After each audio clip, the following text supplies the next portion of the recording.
So now the snow's pretty heavy. Looks like we had a few inches at this point.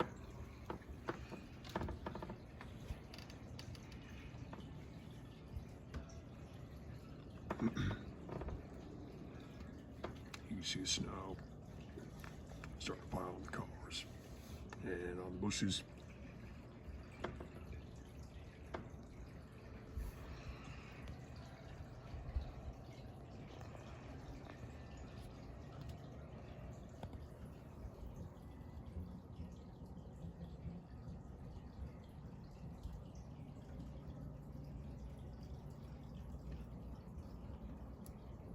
And guess give another update